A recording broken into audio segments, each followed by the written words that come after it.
Good morning, good afternoon, everyone. Welcome. Thank you for joining us today for this webinar on building synergy between JREDD and supply chain strategy. My name is Ronaldo Cerona Mota. I'm a professor in environmental economics at the State University of Rio de Janeiro and also research collaborator with the Earth Innovation Institute. I'll be moderating today's session. We are delighted to see participants from different regions and sectors reflecting the today growing interest in collaborative approach in tackling deforestation, strengthening sustainable supply chains, and scaling investments in forest conservation. But before we begin, I'd like to provide a bit of context of today's section. The webinar is being organized as part of the Scaling JREDD Coalition. It's a coalition which was launched in COP30 in order to accelerate action and finance for forests at the scale needed for tackle climate goals, global climate goals. The coalition brings together governments, indigenous people and local communities, investors, standard setters, civil society organizations, and private sector actors. The idea is to help grow and strengthen high integrity jurisdictional forest conservation and credit system. Today, webinar is specifically on activity of the JREDD Supply Chain Strategic Working Group. This working group within the coalition is led by Earth Innovation Institute and the Accountability Framework Initiative. And it was established to explore how jurisdictional REDD programs and responsible supply chain strategy can work together to accelerate forest conservation while supporting sustainable commodity productions and trade. So the working group has three main aims. One is to raise awareness and deepen understanding of the opportunities and benefits of what could come aligning JREDD program and supply chain strategy. The second one is to identify, develop practical and credible ways for companies and supply chain actors to invest and engage in JREDD at the jurisdictional level. And finally, to foster collaboration between jurisdiction and the communities within the jurisdiction with supply chain stakeholders to develop and share. It's important to develop and share approach for reducing commodity-driven deforestation. Against this backdrop, we understand this seminar is a way of increasing awareness of JREDD, how JREDD can benefit companies and their supply chain strategy. We have participants who are very high expertise in the area. They're going to present us opportunities for collaboration. We are going to learn from current experience and practice, and also finally identify concrete pathways for actions to move forward. Just a few logistical things. Is going to be conducted in English, the webinar, but you can use the live captions at the Zoom screen at the bottom. We are going to record, the seminar is going to be recorded and made available on the websites and in multiple language. And please send your questions to the Q&A function, also at the bottom of the screen at the Zoom facility. We're going to have some time toward the end for discussion. That's now my pleasure to introduce our speakers. Daniel Napstead. Daniel Napstead is the founder, executive director, and president of the Earth Innovation Institute. He has worked in the Brazilian Amazon for more than 35 years on ecological process, frontier dynamics, and public policy shaping the region. He's a world authority on JREDD in low emissions in rural development. Then we have Christina Majerkurt. Sorry about the pronunciation, Christina. Christina is the managing director of the Art3 Secretariat. Christy oversees the art program cycle, including registration of a jurisdictional REDD program, as well verification issues of ERRs. She has been involved in every step to design, implementation in the course of the last 80 years. Then we have Gina McKinney. Gina is Executive Vice President Corporate Engagement at Emergent and the Living Coalition. Prior to joining Emergent, Gina worked at the Business for Social Responsibility, Kingfishers PLC, other initiatives to support and promote sustainable supply chains.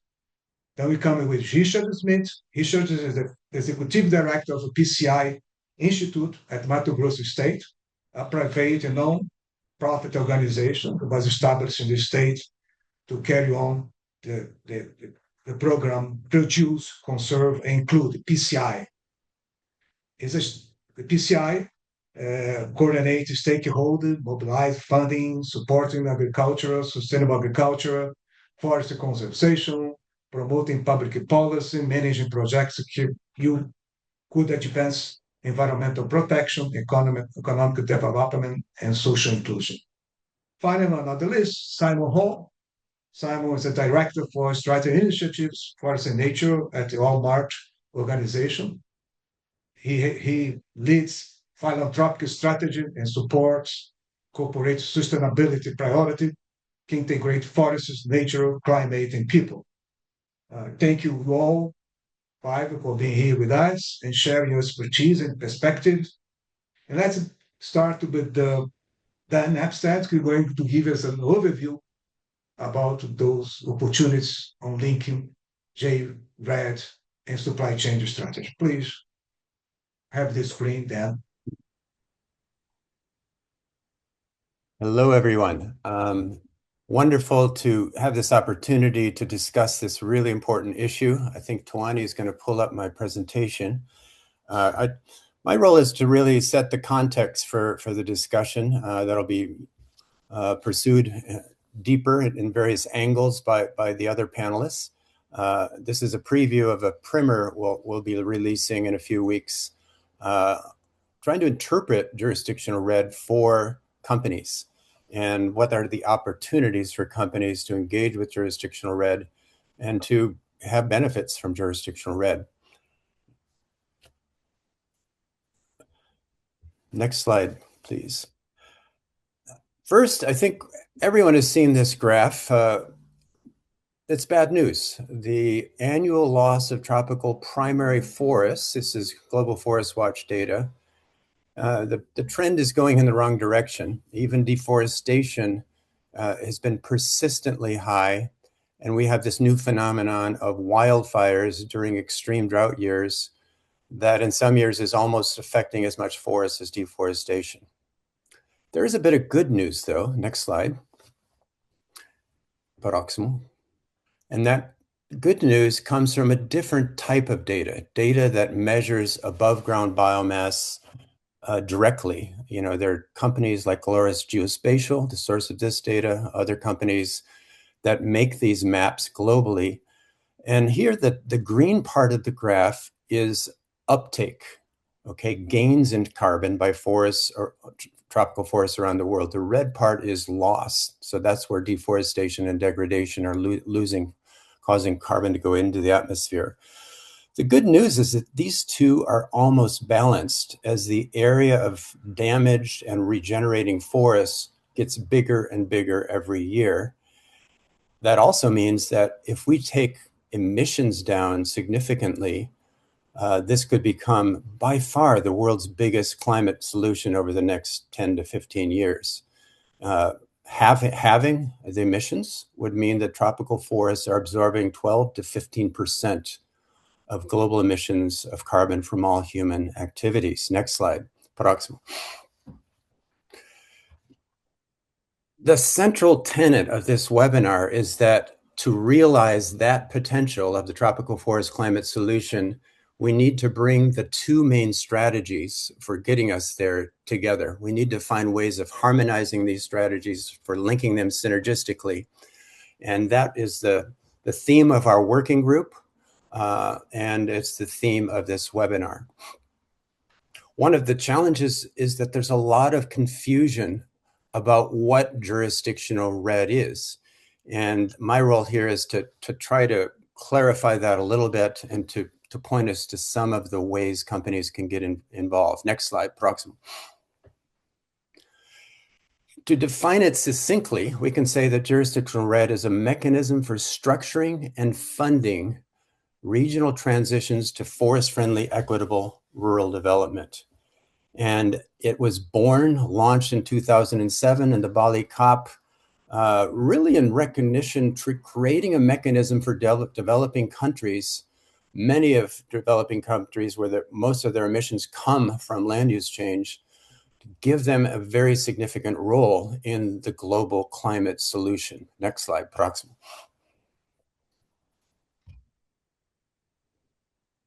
Jurisdictional REDD is big. These are jurisdictions, they're not all registered or have not all submitted documentation yet to our trees, but it's most of the Brazilian Amazon, it's most of the Cerrado and the Mato Piba, it's most production of soy and beef is found within a jurisdiction that is at some stage of developing a jurisdictional REDD program. Proximal.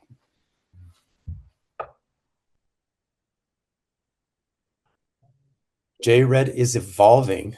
Many of us may not even think of the Brazilian Amazon Fund as a JREDD program, but it is one of the early iterations of JREDD where results are compensated through donations embedded in contracts.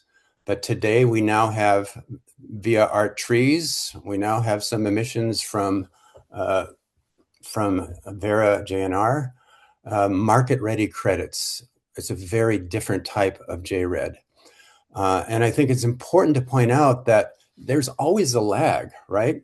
Our trees was launched in 2021. That means that the 2024 science-based targets evidence around carbon offsets didn't yet have much evidence to go on around our trees. There just hadn't been much to report on because we've only now got a single country that's issued credits.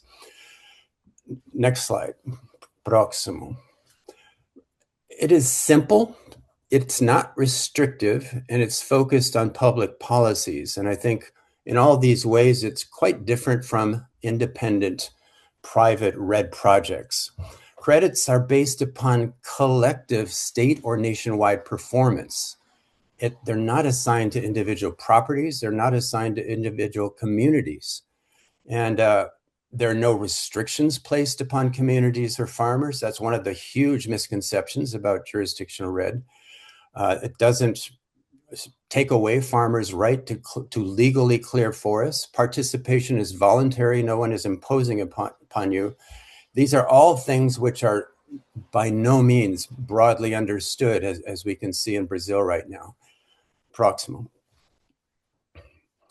JREDD is also comprehensive. Its early iterations focused on deforestation, but now trees credits are only issued if a jurisdiction is successfully reducing emissions from both deforestation and forest degradation. The sum of those has to be lower than the baseline, the 5-year average.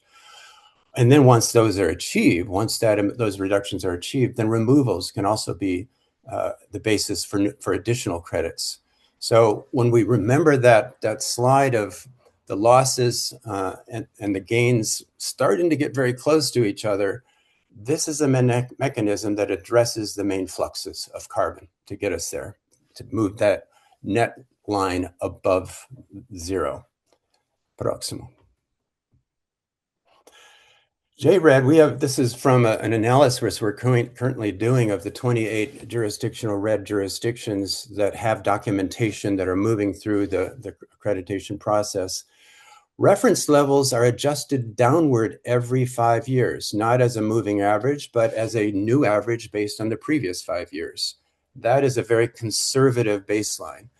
Our trees does not recognize carbon removals being made by degraded forests.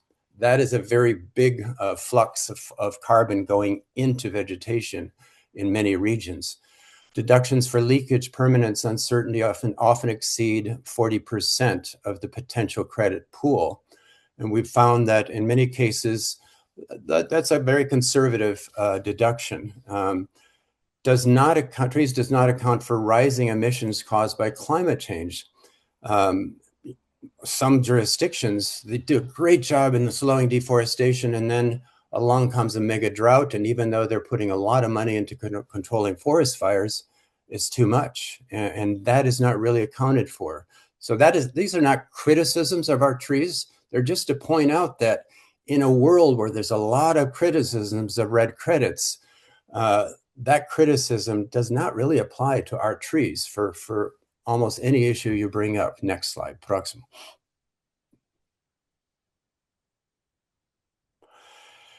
Jurisdictional REDD can also help companies. It's de-risk entire regions. By keeping a lot of forests on the landscape off farms, it increases resilience, it increases evapotranspiration, it reduces drought severity and wildfire. There's a lot of science behind this. It's the source of high integrity carbon credits for companies that want to do that. We'll be hearing about some of those companies today. It's a very simple framework for generating low carbon commodities. Very specifically, companies that are trying to comply with the land sector removal standard, which will become active in 2027, JREDD programs can help those companies include removals in their Scope 3 emissions and their mitigation efforts. Overall, in our working group, we've decided, let's look at everything we can do with the existing frameworks for supply chain strategies in JREDD, and let's build a pathway so that these two frameworks can co-evolve and become more synergistic over time. Próximo. I believe that's it. Thank you. Thanks, everyone. Thank you, Dan. Just an overview on the JREDD program and how JREDD program can be connected and linked to supply chain strategy. I think we emphasized it very well.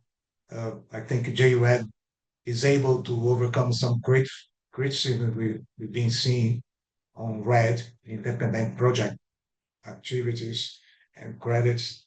And we have this kind of also collaboration would be very useful, because the JREDD program is not only the issue of credit, but also the way the benefit sharing of the JREDD program is done is based on very large public consultation. So we have the engagement of the local communities, indigenous people.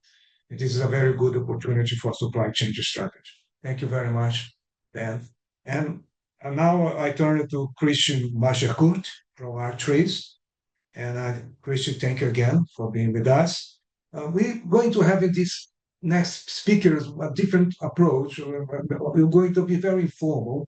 We are going to make a question to each speaker and let them elaborate from the questions, their presentation. So I start with Christy. Christy, R-Trace is currently the leading operational standard for jurisdictional REDD. Many companies have forest impacts as part of their supply chains. How can a carbon market standard like R-Trace support the effort of this organization? Please, it's okay. Sure. Thank you so much. And thank you for having me as part of this session. As Dan mentioned, I don't know if everybody's familiar with ART. So just to ensure that we're on the same page. So ART is a carbon crediting standard. We only do jurisdictional REDD Plus credits. So that means we only look at large scale, so national or large subnational REDD Plus programs. So all of our participants are either national or subnational governments. And we're looking at the emissions reductions and removals that result from their programs that halt and reverse deforestation and degradation. Dan mentioned all the ways that we are very conservative, and I agree. We are conservative. We're a relatively new standard, so we had the opportunity to learn from all the programs that went before us and to really analyze the market requirements to be considered high integrity. So we do have, the uncertainty deductions and leakage deductions and everything else that is required for a market context to ensure that the demand side sees and recognizes these credits as really best in class. I will say, Dan, that we desperately want to find a way to do restoration of degraded forests and give credits for removals from that. And we're still waiting for a really solid approach so that we can say it's as robust as the rest of our crediting approaches. So we'll get there, but you are correct that for now, we don't give removals credits for restoration of degraded land. One of the things that I think we often get asked about for jurisdictional REDD is, really, what is it? Is it just a bunch of projects that happen to be in the same area, or what makes it different? And Dan alluded to this, but just to reemphasize that these are really landscape-wide programs that are integrating activities and actions at all the different scales. This isn't just a top-down approach. This is really setting a framework for integrating actions and participation from local communities, private sector, all the way up to regional governments, municipalities, every scale along the way. If you don't have that integration and you don't have that alignment, you're going to miss opportunities for having really effective and sustainable programs. So as I mentioned, the private sector is part of this ecosystem and one of the really key stakeholders. And we know that companies are already investing heavily in ensuring or deforestation-free or conversion-free supply chains and looking at what their activities are causing in these different regions. But these companies are but one player in the landscape. And so they can't do everything on their own, and it's going to be really critical that they have alignment with it and are working with the other actors in the sphere. Trees, we think, really offers that pathway for companies to interact with the jurisdictions in a few different ways. We know different companies have different desires, and so we think that there are different ways to engage. So, the simplest is investment, right? Companies could invest directly in the jurisdictional programs with upfront funding, for example. It takes a lot of resources to do proper consultations, proper data collection, especially because we require degradation data as well. That's not something that every jurisdiction has great data on. Our safeguards are very robust, and it does require a lot to meet them. So most jurisdictions do need upfront funding or could definitely benefit from it. So that would be one option. Companies could also purchase credits at the end. So maybe they don't want to invest upfront, but once the results have been certified, companies can buy the high integrity jurisdictional trees credits and support the jurisdictional program in that way. Either way would complement what companies are already doing in the activities that they're investing in their supply chain, but this would help the governments and the local actors reduce deforestation across the entire region where that organization is working. Another option would be to use the jurisdictional framework to help quantify the impact of the company's activities within their supply chain. So again, trees is our standard, and so it includes the requirements for carbon accounting and the safeguards and all the other different elements. Because we're a jurisdictional program, we require governments to monitor and report on the results across the entire jurisdiction. So the collective results, as Dan called them. We don't allow them to carve out different areas. They have to look at everything that's happening, even if activities are not happening in every hectare across that jurisdiction. So, with that, if there are companies doing supply chain work or doing different, investments in activities in that area, the jurisdictional monitoring will pick up the results from those activities. We know, and we've been told by organizations that, one of the things they're looking at is how do they quantify the impact of these supply chain efforts. So in some cases, they're trying to write their own monitoring methodology. They're evaluating whether they can do anything with safeguards or not, or if they should just look at the carbon impacts or the deforestation impacts. But how do they actually quantify that? How are they doing the monitoring? How are they reporting it? Who's checking that this is an appropriate methodology, or that the results are what they're being claimed to be? What sort of audit process there are? There's a lot of different elements that go into this. And again, companies are doing this and investing the resources and getting the right experts to address these challenges but it does take time and effort, and they might come up with different approaches or different quantification methods than the government is using or the jurisdiction is using to quantify the results across the entire landscape. So one opportunity would be for the organizations to work with the jurisdiction and use the jurisdictional monitoring as the basis for the claims that they're making for their investments or for the activities that they're doing. This has a lot of benefits in that, one, it reduces the burden on the supply chain activities. You can still, depending on the way the jurisdiction chooses to do it, you can still have allocation of results to different areas and still, have attribution to different collective efforts or individual efforts if needed. So, there's still that opportunity, but it would ensure that the claims made at the jurisdictional level and, at the supply chain level are better aligned, that the data is the same, and that the safeguards are fully implemented in a thoughtful way across the entire jurisdiction, and really gets the government involved, because there's some things that only the government can do, but then there's other things that the local actors are going to be better at. So it should just increase the efficiency of the efforts. So it would be another way of trying to work with the government, depending on the nature of the activities. We've also seen companies offering data. So if they're doing restoration work, for example, they might have site-specific data that would be really helpful for the jurisdictional monitoring. So there's a lot of different ways. So I'll pause there because I know the other speakers will also be talking about other ways that companies can get involved, and happy to answer questions. But we see just a tremendous opportunity for there to be alignment and cooperation between jurisdictional programs and supply chain. Really they're looking at the same issues and going for the same types of results. So it seems that it would just be a lost opportunity to not engage further and try to have those synergies there. So thank you.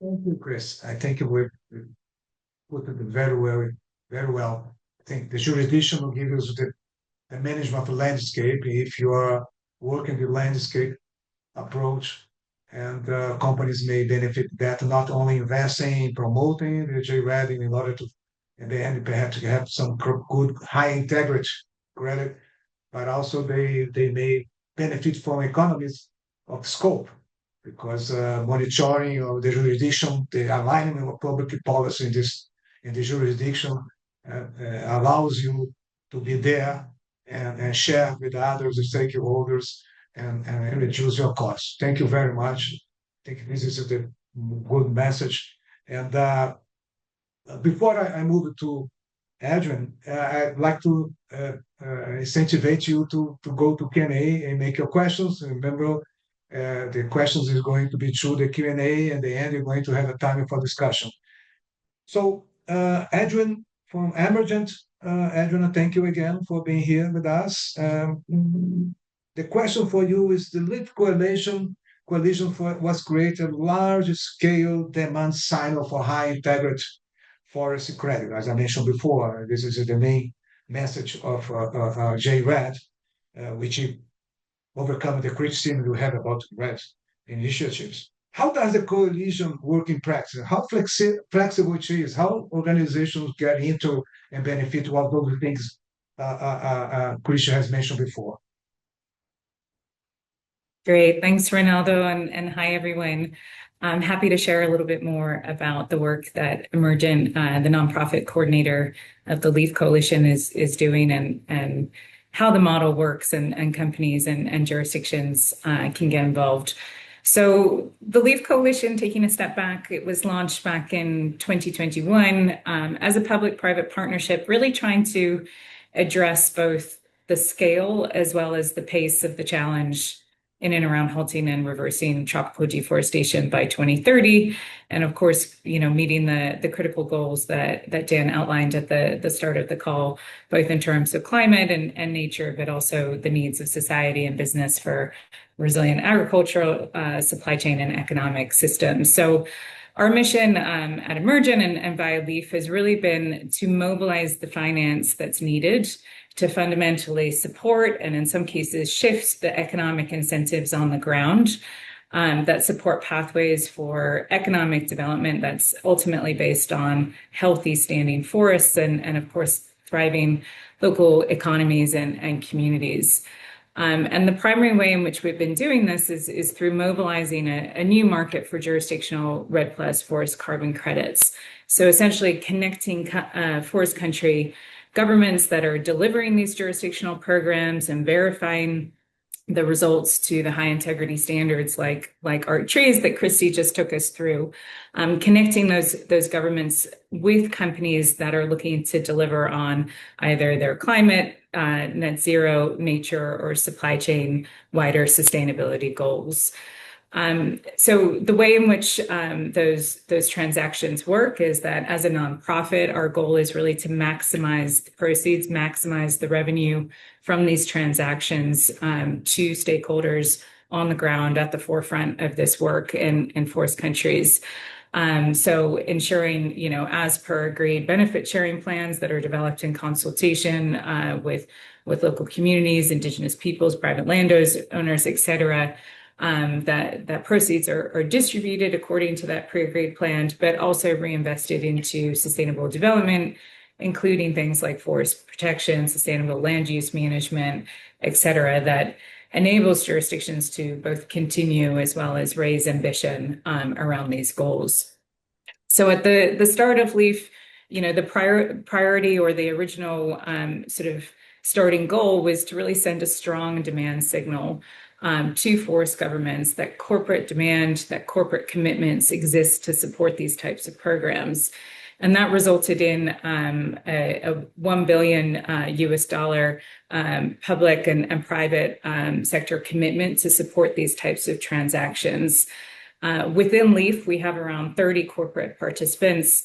That includes a sort of broad representation of different sectors, including companies like Walmart, who we'll hear today from the foundation side, Amazon, H&M, GSK, Chanel, EY, McKinsey, like a whole sort of range of different corporate leaders.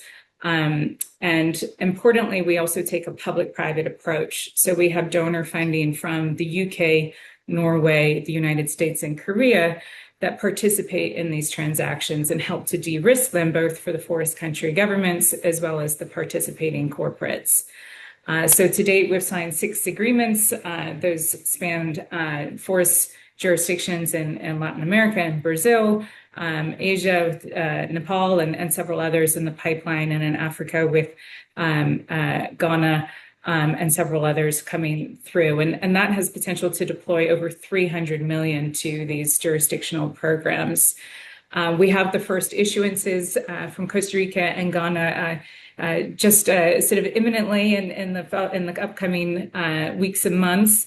And we've also seen first credits and funds flow with an emergent agreement together with Cote d'Ivoire earlier this year, which is supporting their work to restore over 40,000 hectares across 300 communities, and with results-based payments to over 20,000 farmers.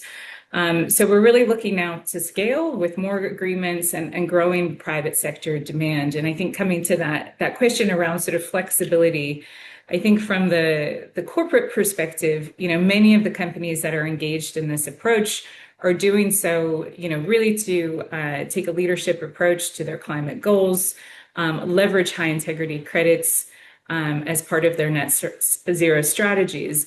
But we do have existing and a growing group of corporates that really see these jurisdictional programs and the LEAF deals and transactions as a modality to support them and deliver against a combination of nature, people, climate, and ultimately supply chain goals, recognizing that these programs contribute to the economies where they operate and support this type of landscape level change that supports deforestation and conversion-free supply from sourcing regions.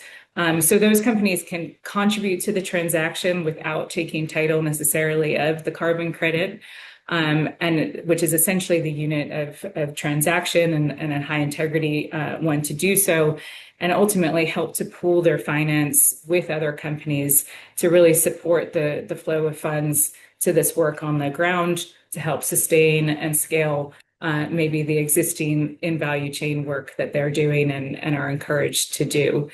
So I know we're probably getting close to time, but I'd say maybe just to wrap up, I think we see jurisdictional REDD as a key tool, not only to meet climate goals from a corporate perspective, but as a key tool to support deforestation-free and conversion-free supply chains by supporting that enabling environment in the jurisdictions and sourcing landscapes where companies operate. And to do that with a very high integrity approach, as Kirsty has outlined, which fundamentally sort of underpins economy-wide incentives, governance, monitoring, and ultimately large-scale finance that's supporting these efforts on the ground. Thank you, Ed. Very important. You mentioned this catalyst function of Emergent, very important for the demand side. And also, I can see you also offer some kind of assistance on the supply side, sharing experience, integrating several jurisdictions. And I think what I'm doing is reducing transaction costs and increasing transparency. So it's a framework to facilitate what we have seen as the benefits opportunity of JREDD, and also JREDD can also be helping supply chain strategy. So because we want now to get to the ground, so we have Richard Smith. Richard, the PCI, this your program, has engaging companies in Mato Grosso state and jurisdictional strategy. We've been doing this for many years. What lessons could be applied from your experience to other jurisdictions which are developing JREDD program? And what type of corporate partnerships you see as the most effective ones, and why? Could you elaborate from that? Thank you again for being with us, Richard. Thank you, Ronaldo, for your introduction. Thank you very much for the Earth Innovation Institute and AFI for organizing this very relevant webinar. And so we started this discussion on a panel back in COP30 in Belém, which was really incredible. I think was one of the first times we had this discussion about integrating supply chain approaches with jurisdictional REDD approach. And I think it was an incredible opportunity to start thinking on how can we, in fact, integrate these two different approaches, which in agendas where we participate, it's very common that we participate in supply chain agendas where nobody talks about jurisdictional REDD, and on the other side, in jurisdictional REDD agendas where nobody talks about the supply chain approach. So I think it's really relevant that we put these two agendas together, because they are very, there are a lot of synergies and they're very relevant one to the other. So in my case, the Produce, Conserve, Include strategy started back in 2015 at COP21 with the Paris Agreement. So it's been now almost 11 years of the launch of the strategy. And in fact, yes, we have some lessons learned during this process. I think that in a practical, very practical way, the PCI strategy was very relevant, Ronaldo, in terms of putting together a multi-stakeholder initiative. So I think that would be the first point, that it's not at all my strategy or my project or my institute. Is a multi-stakeholder initiative with private sector, with state government, in the case of Mato Grosso, a subnational jurisdiction, also civil society, NGOs, universities. So all these stakeholders are very important for the governance structure of the initiative. And I think that that's a very strong part of the PCI strategy, because that also gives us resilience in the case of political changes. So that's another point, that we are talking about long-term strategy, and to keep on moving forward on the long-term strategy, we definitely need this resilience, not only the climate resilience that everybody talks a lot nowadays, but also the resilience of political changes that are very common in all democracies in the world. So I think that's a very relevant part. The other part is that a strategy with governance need very clear goals. So we need metrics, we need to measure these metrics. And so the PCI Institute has that role of leading the implementation of the strategy, again, together with all these different stakeholders, but also to monitor these 24 goals that we have that are organized in these 3 pillars. So sustainable production, conservation and restoration, and also the social inclusion part. So to monitor these goals over these years is also very relevant. We have year basis monitoring of these goals.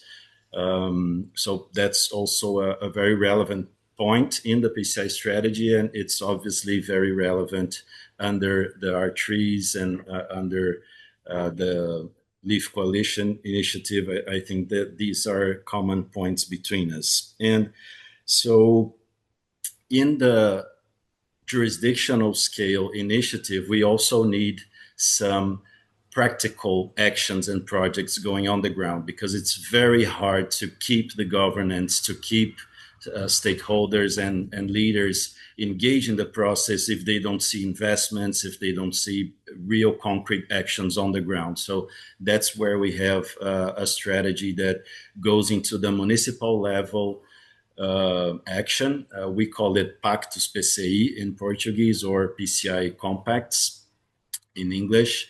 Earth Innovation has a very similar approach, which is maybe Dan can talk a little bit about the innovative municipalities. So it's basically the same strategy in different places. And the idea is very simple, is to move forward with projects with supply chain approaches, with commodity approaches. In the case of Mato Grosso, we have 2 very relevant approaches with grains, especially soy and corn, and also with the beef supply chain. So we work basically in these 2 main commodities, but obviously we also have smallholders, we have bioeconomy commodities. So with these municipal level approaches, or in some cases even regional approaches, where we have a big number of municipalities, like 5, 6, or 7 municipalities together, we can work both in deforestation and conversion-free production of these commodities, but also preparing the ground for a jurisdictional approach as a starting point somewhere. So we have like certified farms where we have deforestation free in the farm level, in the settlement level, with smallholders in the municipal level. With that, we can think about how can we move forward in the regional level, and finally in the jurisdictional level in the state of Mato Grosso in my case, but that also can be done in biome level with Cerrado, with the Amazon, and so on. So the idea is to start small but thinking big, and also this idea of having very concrete examples on how are we moving forward and how are we enabling investments and actions and real engagement of these actors on the ground. And so I think Christy and Edwina talked very well about how can companies support all these let's say the journey of the jurisdictional approach. I think they brought very clear examples of how can companies support. And I would add also these landscape level projects where we have been working with local leaders to implement these projects on the farm level, municipal level, or even in some cases in regional level, where we have a group of companies thinking together on how can, in a pre-competitive forum, in a pre-competitive approach, how can companies that have this common objective of creating deforestation and conversion-free landscapes work and put investments in implementation partners that are doing the work on the ground. I think these would be my first contributions, Ronaldo. Thank you, Richard. I think it was very important to emphasize this multi-stakeholder approach, also together with the multi-level action. So you work in the jurisdiction, but within the jurisdiction, you have a different landscape. You may give priority for some, and that is going to be very important for supply chain strategy because they can find a layout, a framework, existing framework to work there. And I now move to the last speaker, which is going to say something about the companies to be engaged in JREDD, and supply chain strategy alignment. Simon, thank you again for being with us. Walmart and Walmart Foundation have been leaders in supporting both supply chain and jurisdictional strategy for addressing tropical forests, including, I think, we work in Mato Grosso as well. And what opportunities do you see for creating stronger synergy between supply chain and strategy for JREDD for slowing tropical deforestation? I mean, give us the side of the company who has been already engaged in this alignment. Yeah, thanks. It's a pleasure to be here. Thanks for the invitation. I'll try to be brief because I know we don't have a ton of time and there's so much that I could sort of talk through. Maybe I'll just sort of highlight very briefly like 3 levels that we're sort of working at across Walmart and Walmart Foundation. So the first is at sort of what I might just call a farm or supply chain level. So this is where the deforestation, conversion-free policies that we have as a business, the expectation of work that we have as suppliers. So this is really important. Why are we doing this? There are investor expectations, there are associate staff expectations, there are NGO reputational issues, regulatory issues, et cetera. So this is where that sort of farm level supply chain DCF kind of work lives for us. Super important. A lot of this for us in the context of Brazil or Indonesia or other sort of forest commodities touch down in really critical supply chains, and those supply chains touch down in really critical production landscapes and jurisdictions. So we also see that this is a both and kind of equation for us. So while we're doing the supply chain DCF work, we also see opportunities to try to build and strengthen resilience at a larger scale. You can strengthen resilience on the individual farm, but the efficacy of that is rather limited. And so working at a larger territorial scale is really the sort of unit that we need to be working at, the scale that we need to be working at to really deliver resilience. For a business, resilience translates into surety of supply. So why would business, why are we focused on sort of this additional kind of like level of intervention at the landscape of jurisdictional force? There's two reasons. Mainly, there's lots, but like the main ones are like that's the scale at which we need to deliver resilience and surety of supply. And 2, very practically speaking, there's very low levels of fidelity in the supply chain for many of these commodities. The producer, the farm, that's in your supply chain one moment is not necessarily the farm that's in your supply chain the second moment. So the prospect of making significant corporate investments in an individual farm is quite challenging for us because there's very little stickiness in that. Everything runs on a spot market. It may be there, may not be there, but we have a much higher degree of confidence that we will continue to be sourcing from a key production region or a territory or a jurisdiction. So making investments at that level is really strategic and complements to a great deal the work that we're doing at the DCF supply chain level. So just there's sort of a very conceptual, clear resilience, and obviously why resilience, we're trying to reduce volatility, build surety of supply, but also just how you deploy those investments and how sticky those are at sort of what level. So that's a little bit. Then the third level that we're working at is where the jurisdictional REDD+ work comes in. So again, you sort of have farms and sort of supply chains in really critical areas where we're building the landscape jurisdictional sort of support infrastructure for. And then at the end of the day, there's always the question, how do you pay for all this stuff? We can obviously support to a certain degree. We are in many ways, but there's much more capital that's needed to unlock and catalyze the scale of action that's needed. And so we see jurisdictional REDD Plus as a really critical complementary sort of mechanism to all of those sort of first two pieces that we described. So if those jurisdictions are delivering on DCF, if those jurisdictions are protecting, restoring forests, more sustainably managing key production, they will have good results. Those results will yield credits. Those credits can be sold in the market. The proceeds from those sales can be reinvested back into those communities. The reinvestment can then sort of support additional action. That additional action can drive more results. Those more results can drive more credits. And we get this nice sort of like virtuous cycle, this positive flywheel sort of moving where good work's happening, results are being credited in a high integrity way, and it's sort of helping fuel more of that. That's ultimately what we want to see and why we're kind of working at those three levels. I think to your question of like, how does this work better in the future? I think there's two things that I would highlight.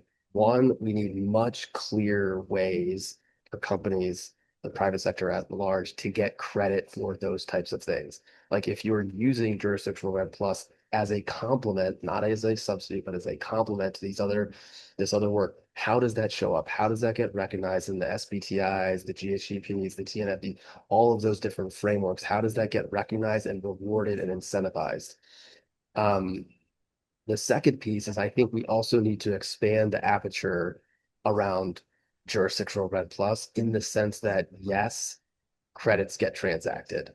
Yeah, that is a thing. However, that's only a part of it. As we know, I think did a really good job touching on this, which is like, yes, there are credits. However, that's not the only thing. And I think Christina also sort of hit on this point, which is like, if you were to say, hey, find me a really efficient sort of way to invest credibly in a high integrity way that's been vetted by an independent third party in a place that drives climate, nature, and people benefits, like jurisdictional REDD Plus and the art and the trees credit is a great mechanism to deploy that capital in a way that sort of does a lot of due diligence in a lot of the way that like commodity certifications work.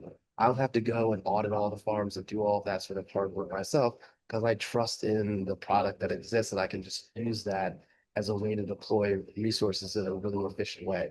So some may come at it from like, hey, I want the credits, I want to use those. I'm going to offset residuals in as part of my broader work.